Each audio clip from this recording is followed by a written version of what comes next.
Hello बच्चों, चलिए प्रश्न को देखते हैं। कह रहा है कि यदि 0,1 त्रिभुज का लंब केंद्र तथा 2,3 त्रिभुज का केंद्रक हो तो इसका परिकेंद्र क्या होगा। तो इसके लिए विकल्प दिया गया है। ए में 3,2, बी में कह रहा है यहाँ पर 1,0, सी में कह रहा है 4,3 और डी में कह रहा है 3,4। तो दिए गए प्रश्न के लिए हमारे पास जो मुख्य अवधारणा है, यदि हम इस प्रश्न के लिए मुख्य अवधारणा देखें तो दिए गए प्रश्न के लिए हमारे पास जो मुख्य अवधारणा है वह यह है कि मान लीजिए एक बिंदु P है जिसका निर्देशांक x1, y1 है, तथा दूसरा बिंदु Q है जिसका निर्देशांक x2, y2 है।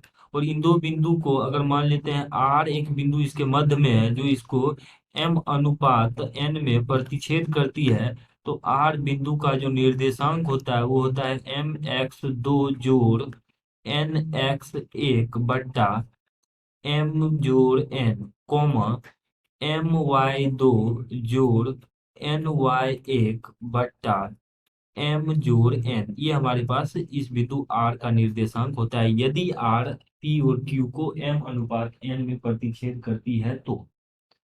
अब देखिए, इसी के आधार पर अगर हम लिखें तो यहाँ पर इसका जो कह रहा है कि त्रिभुज का लंब केंद्र, तो हम जानते हैं कि त्रिभुज का लंब केंद्र, किसी भी त्रिभुज का लंब केंद्र केंद्रक, लंब केंद्र और परिकेंद्र को, लंब केंद्र और परिकेंद्र को त्रिभुज का केंद्रक 2:1 में प्रतिच्छेद करती है। यहाँ पे मान लेते हैं ये केंद्रक है और इसके बिंदुओं को नाम देते हैं ए, बी और सी मान लेते हैं त्रिभुज का परिकेंद्र केंद्रक है, जो कि इसको 1:2 में प्रतिच्छेद, इसको प्रतिच्छेद जो करते हैं ये 2:1 में।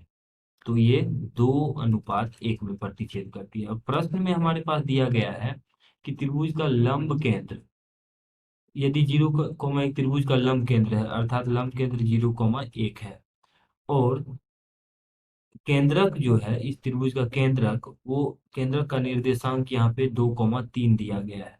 और हमसे इस बार परिकेंद्र पूछा गया। मान लेते हैं परिकेंद्र का निर्देशांक x1, y1 है। तो इस स्थिति में इस सूत्र के अनुसार सी बिंदु का पहले हम निर्देशांक देखें तो सी बिंदु का निर्देशांक एक्स निर्देशांक यहाँ पे 2 है और ये सूत्र के अनुसार बराबर होगा mx2। तो m यहाँ पे 2 है और x2 की बात करें तो ये x1 माना गया है। तो mx2 गुना x1 जोड़ n अर्थात 1 गुना x1 यानी 0 बट्टा m जोड़ n यानी 3।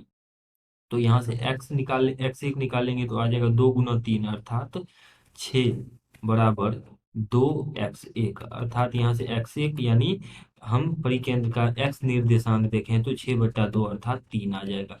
ठीक उसी प्रकार से y निर्देशांक की बात करें तो y निर्देशांक यहाँ 3 दिया गया है और सूत्र के अनुसार लिखेंगे तो my2 यानी 2 गुना y1 जोड़ ny1 यानी 1 गुना 1 बट्टा m जोड़ n अर्थात 2 जोड़ 1 यानी 3। इसका मान यहाँ से आ जाएगा हमारे पास 2y1, इसलिए 2y1 बराबर 3 × 3 = 9 -1 तो 8। इस प्रकार से y1 यानी परिकेंद्र का y निर्देशांक निकालेंगे तो 8/2 यानी 4 आ जाएगा।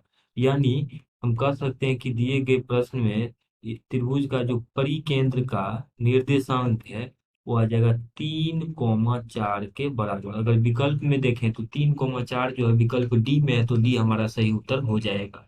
आशा करते हैं कि इस प्रश्न का हल आपको समझ में आया होगा। धन्यवाद।